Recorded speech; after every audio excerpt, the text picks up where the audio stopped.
up, everyone? Welcome back to another fun-filled episode of the Between the Tackles podcast. The NFL Combine is in the books for 2026. Next step, we'll get to that in a little bit, but we want to break down the winners and losers of the Combine. As we know, I don't put a whole lot of stock into the Combine. I know there are these workouts, and, for me, I'm skeptical about how it translates to NFL game action, but we're here to break it down anyways for you. We got the winners and the losers today. I'm back with my pal Manish. Manish, how you doing today? Doing great, Burge. Let's get into it. Let's get into it. So let's start us off with the losers here, Manish. There were a few losers from the Combine whose stock might have dropped as a result of this. Who's the first one we got on our list? Yeah, well, before we dive in here, I would just want to echo your sentiments. I think that media and fans in general are about a month or so behind NFL teams when evaluating their draft prospects. And I know from talking to general managers, scouts, executives throughout the league over the last couple decades, that the Combine results actually present an opportunity for the smarter teams. Because remember, scouts have looked at these players for a year, sometimes 2 years. So they have a pretty firm handle on what these guys are as players. So if they, don't particularly do well in the 40 or their drills aren't necessarily sharp, the smarter teams will look at that as a buy low opportunity. And hopefully some of these other teams get caught up in the numbers in Indianapolis, and players that the smarter teams covet drop a little bit. But that's why I don't typically like saying losers, because if anything, the losers could wind up being the winners in the draft, because they could land in more favorable positions because, again, the tape supersedes everything, and the numbers that we saw this past week in Indianapolis aren't necessarily important. So there's a lot of great buy low opportunities. I'm going to start first with the Nebraska running back, Emmett Johnson. There was a school of thought that he would be the third running back drafted behind both Notre Dame running backs, Jeremiyah Love, who's in all likelihood going to be a top 10 pick, and Jadarian Price, who will be a day 2 pick in all certainty.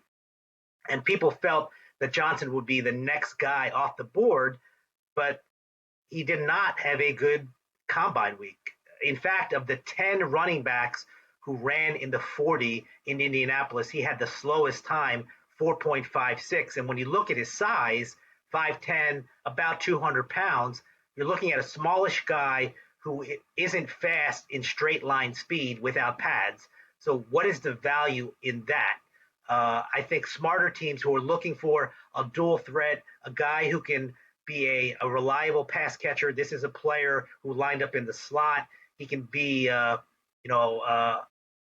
a player like McCaffrey in the sense that he's not just a running back. He's obviously not the caliber of running back that McCaffrey is, but he's a guy who can offer you a dual set skill set.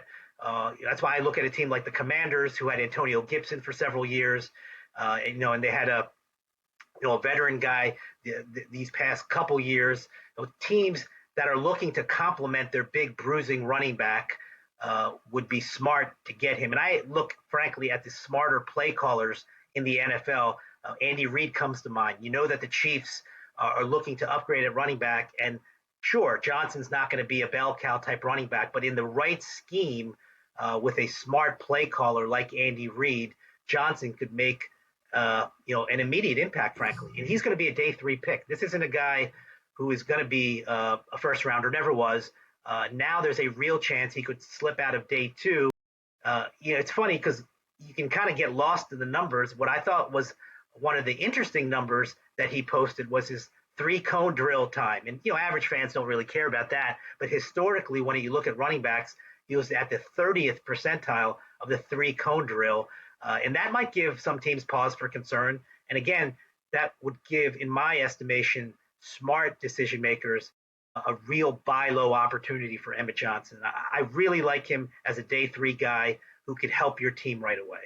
Absolutely. And obviously in today's NFL, like having a pass catcher out of the backfield who can line up in the slot and do multiple different things is value to any NFL team in today's day and age. So it'll be interesting to see where he falls. I do tend to agree he's going to be a day 3 pick, and I'll echo your sentiment. If a team like the Chiefs or like a guy like Kevin O'Connell can pick him up to kind Exactly. Perfect. of I was just going to mention him. Absolutely correct on Kevin O'Connell. Remember, they're in all likelihood, I think by the time we record this, they will have cut Aaron Jones. So they're looking for a player who fits that skill set as well.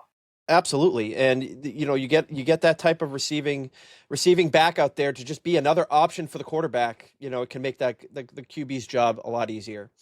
I'm gonna go obviously stay on the offensive side of the ball here, and for one of my quote unquote losers, Malachi Fields, out of Notre Dame. There was some concern he did not test well on the 40-yard dash. He had a 4.61 time, and that's very concerning for him, considering he lived and died by the go route in college, and that's a big deal for him. He did have a good vertical, 38 inches there, but he didn't do anything to help himself in this. All likelihood a day 3 pick, could find his way into day 2 if a team wants to take a shot on him, but his combine was not all that great. He also had a few drops in the gauntlet drill, which obviously doesn't look good. But again, somebody like me, I tend to agree with what you said about these teams, where they already know what these guys are. Like these combines, I as a fan of the game, like I feel like the combine is more for the NFL to put something on TV for the fans that are starved of football right after the Super Bowl. And so like I tend to not really get too invested in it, although I will buy the hype on some guys that really stand out. I'm one of those guys that will jump right on the train with that. But it'll be very interesting to see where Malachi Fields ends up. Yeah, I agree with you. It's funny. There is a bias when a player does exceptionally well in the combine to think, wow, I would love to have my team draft this guy. But if you have a strong conviction on a guy who doesn't particularly show well during these drills and these 40-yard runs, I think the wise approach would be to not overreact. I agree with you on Malachi Fields. I'm going to go with the next guy who could be a buy low opportunity, similar in some respects to Fields, a big bodied wide receiver who's not a burner, and that's Washington wide receiver Denzel Boston. In our first mock draft, which you can find in the catalog of episodes, we had Denzel Boston going with the final pick of the first round, staying in state with the Seattle Seahawks, who could obviously use a compliment to JSN to help out Sam Darnold. This is an X receiver, again, big guy. I think he measured in at 6'3 and a half, 212 pounds. Wasn't particularly impressive in his drills, wasn't particularly impressive in the 40, but again, that's not his game. This is a guy who on tape will win more 50-50 balls than not.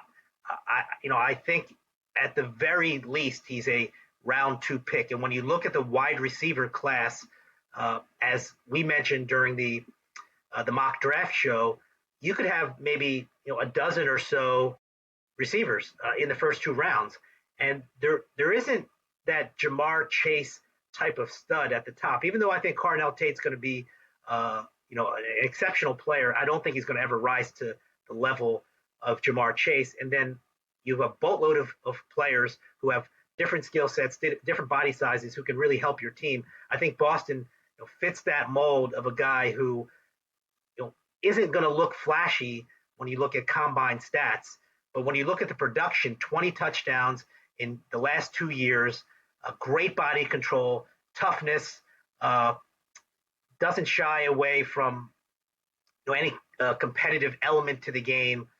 I just think that there were just too many big time plays on tape at Washington to ignore him simply because he didn't look good in shorts for a couple of days in Indianapolis. I agree. I just kind of echoed that.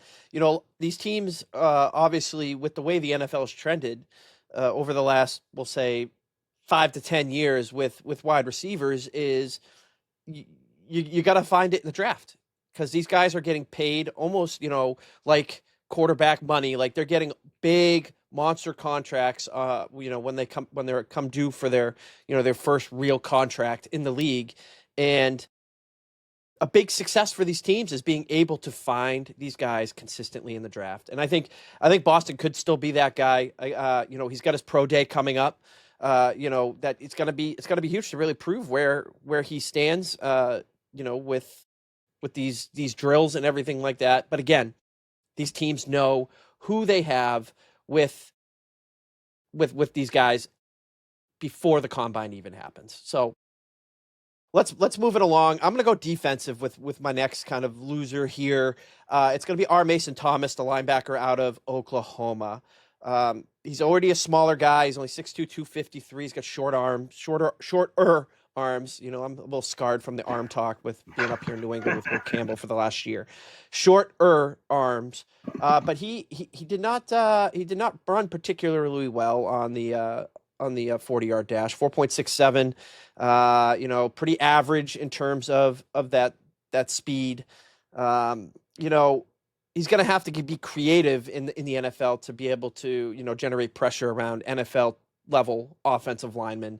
But so we'll see where he shakes out. Not sure where he's going to end up. I know there were talks. I don't believe we included him on our mock draft, but I think he would have been right outside of it if we did not. I can't recall, to be honest with you. But he would have been right outside it when we recorded that episode last week. If we were going to redo it again, I don't think he'd be making the first round in our mock draft. So it'll be interesting to see where he ends up. Yeah, it's funny because there's a lot of short arm talk for both offensive and defensive linemen, but when you talk to scouts who actually looked at Thomas in college, the short arms weren't necessarily an issue. He has so much bend and burst around the edge that he can overcome that. Now, obviously, it's a different level of competition at the NFL level, but I just think it's dangerous to ignore what you saw on tape. And some people likened him to another Oklahoma pass rusher, Nik Bonitto, who was obviously found a great deal of success with the Broncos.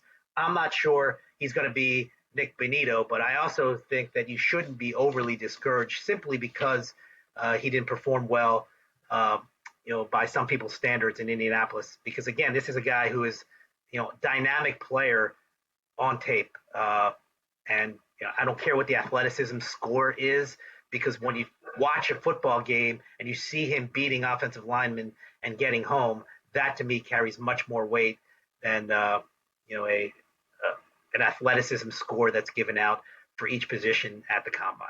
The eye test means a lot. The eye test does mean a lot. Yeah, look, there's value in obviously what happens in the combine, but I just think that it takes a significant backseat to what you see on game days. The next guy, we got a couple offensive linemen coming up to round out our list of quote-unquote losers or buy low candidates. I'm going with Alabama tackle Kayden Proctor. This is a mountain of a man, 6'7", 350, not 6'7", 250.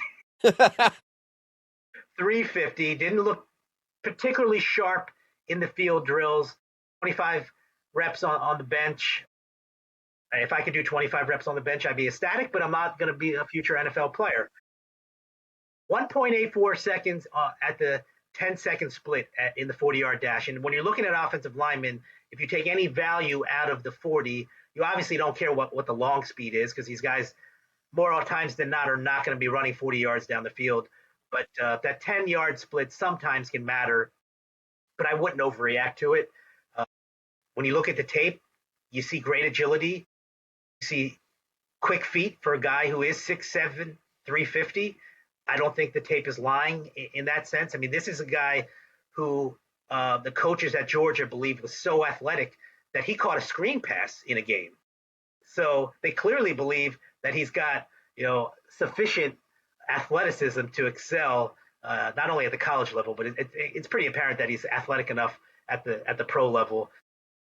I would not be surprised, frankly, if a team like the Eagles, who we had taken an offensive tackle in our first mock draft, I would not be surprised if the Eagles gave him a good hard look at 23. Yeah, he's big, but all you have to do is go back 2 years when the Eagles had a converted big tackle in Mekhi Becton move into guard, play the guard position for a Super Bowl winning team, and frankly, play at a very high level. I think that was Mekhi Becton's best season as a pro. And there's, been some chatter about if Proctor doesn't work out as a right tackle, could you move him in and slide him in at guard? And Becton, to me, was a good benchmark for that, and the Eagles had a lot of success. So, as I said before, smart GMs, smart coaches taking advantage of these buy low opportunities, and there are few guys at the executive level smarter than Howie Roseman. Yeah, I mean, it's so interesting to me how you look at these offensive linemen where they play tackle for their collegiate career, and you come to the NFL and, you're drafted as a tackle, but you kind of shortly after being drafted or, a couple of years into your career, you're playing guard and you're playing at an elite level. And, I've talked ad nauseum about Will Campbell with the Patriots being a potential option for that. Now, you don't want a fourth overall pick, falling into that kind of that realm. But if you can get that elite level production out of these offensive linemen that, you draft as a tackle, but may not work out, and then you end up moving them into guard and you get incredible results. That's a slam dunk of a draft pick, especially late in the first round, like we were just talking about. I'm going to keep it on the offensive line, like you said, Manish. Francis Mauigoa, I got it down. I got the pronunciation down. We had him pretty high in our mock draft a week ago. We had him going number 3 to the Arizona Cardinals. A combine didn't do anything to increase that, or in my opinion, really decrease it, other than the fact that there's questions why he didn't test at the combine. He is a young player. He's only 20 years old, but he's also played a lot. He's played 42 starts in college. So great experience there. He will perform at the Pro Day in Miami in a few weeks. So we'll get to see him work out then. Also a large man, 6'5", 330. So it'll be interesting to see. It'll be interesting to see if his Pro Day, we do the mock draft after his Pro Day, does he still slot in at number 3 on our mock drafts? Yeah, look, this to me would be an incredible steal if somehow he did quote unquote slide because he didn't compete in these drills. As you said, Burge, earlier, the combine is more of a TV event than anything else. I don't think any player, should feel compelled to compete. We have this conversation every year about quarterbacks who will or won't throw, and whether that's a knock on their competitive nature if they choose not to throw. I never looked at it that way, and Mauigoa not performing in these drills up against other offensive tackles, frankly, it's probably a strategic play more than anything else, because as you said, he will do all those things and run at the Miami Pro Day. The tape is exceptional, and that's why we had him going 3rd to the Cardinals. If he somehow made it to the Giants at 5, I have no doubt that John Harbaugh and Joe Schoen would run up with that name on the card. That would be an incredible pick for them. I just think sometimes the conversation morphs into something that's borderline ludicrous. Just because he did not perform these drills doesn't mean he's not a competitive player or he's scared of competition. I think that's frankly ridiculous. He's going to be a 10-year starter in this league, and I think that the smart teams in the league are well aware of that. For sure. I mean, you can't ignore what's on tape from these guys when comparing this to the combine. You just can't. In my opinion, it's like I would rather just not even see the combine, and I'll just go off the eye test from his performances at the collegiate level. Yeah, well, I mean, the NFL is banking that you're going to watch it because that's why they put it on. Yeah, so look, we've wrapped up the buy low prospects. I think an honorable mention should go to Carnell Tate, Ohio State wide receiver that I mentioned a bit ago. There was a quote unquote controversy over his 40 time. He officially clocked in at 4.52. And then I believe Adam Schefter tweeted that general managers and executives on several teams actually clocked him in at 4.5 to 4.47. Look, I don't care if it's 4.45 or 4.52. I know what I saw.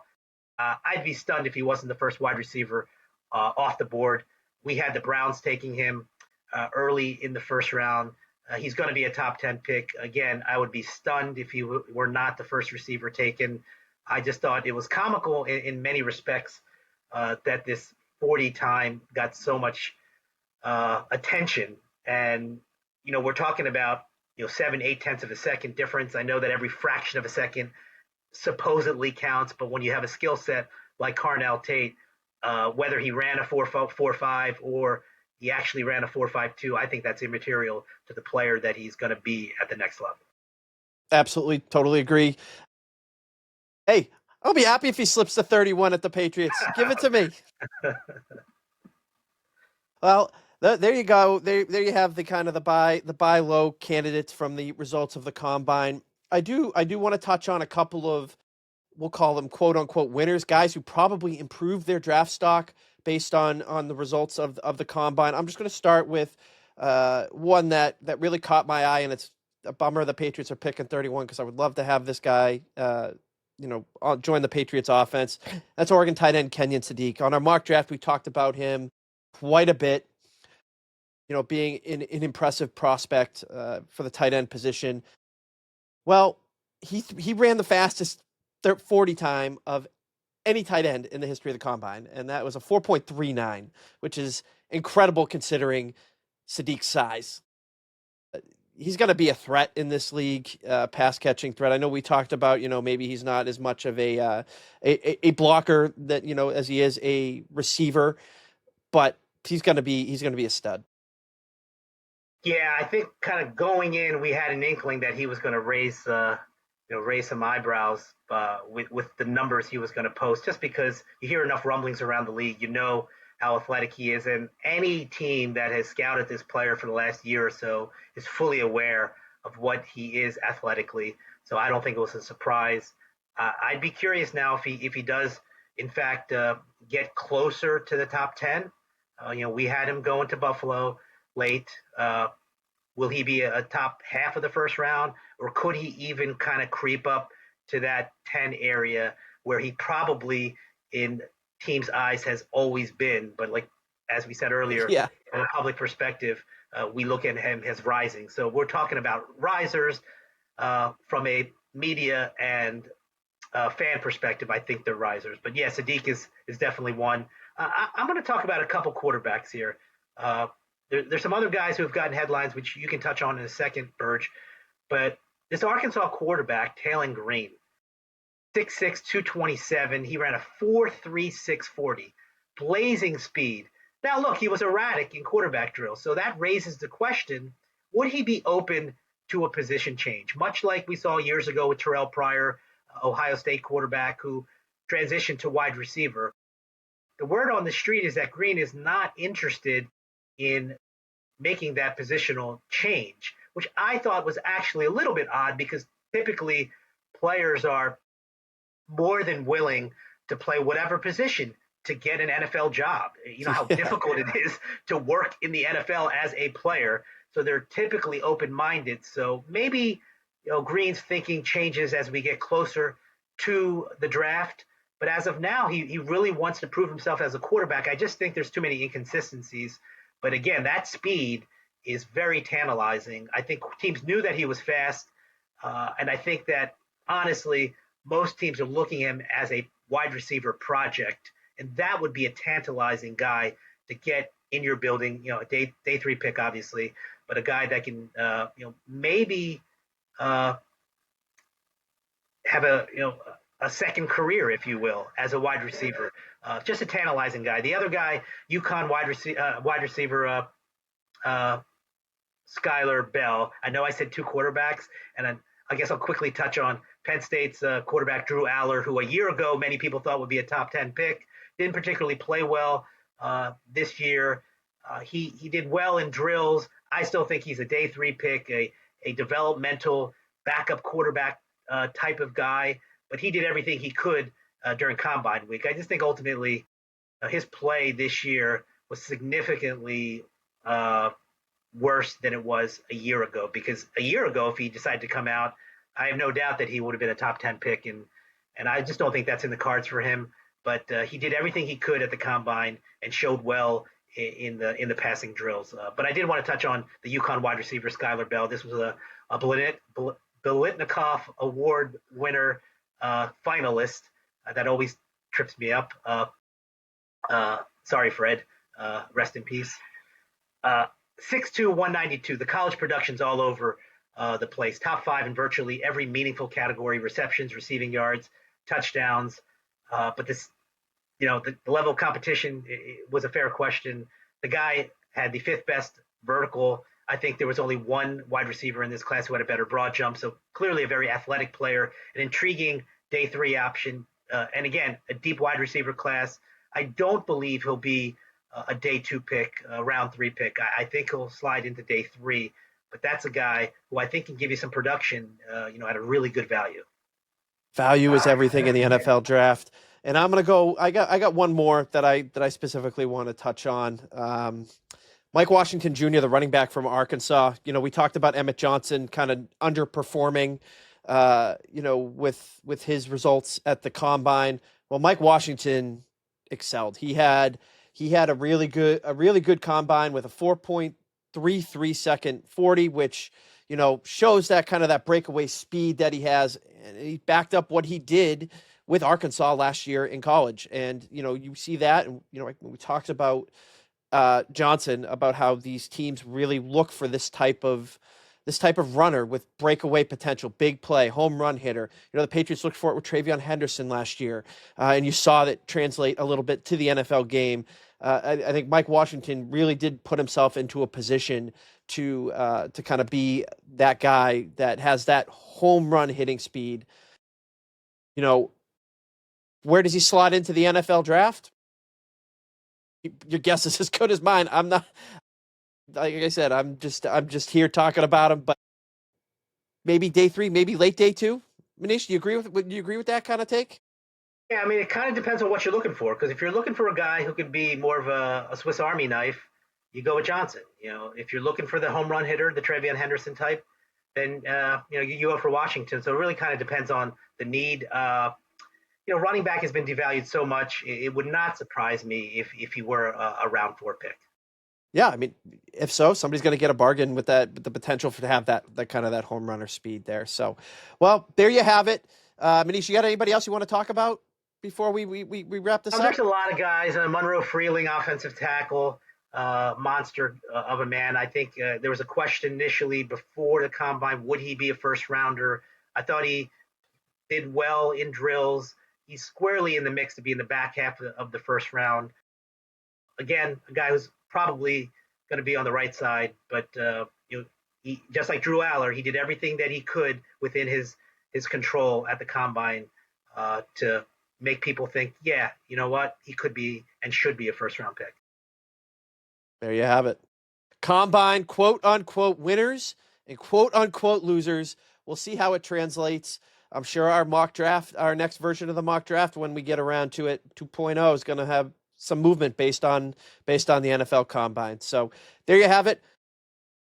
We'll catch you next time on Between the Tackles. Follow us on X, Instagram, TikTok, YouTube. Like, subscribe, download if you want more from us. Be sure to check it out. We will see you next time.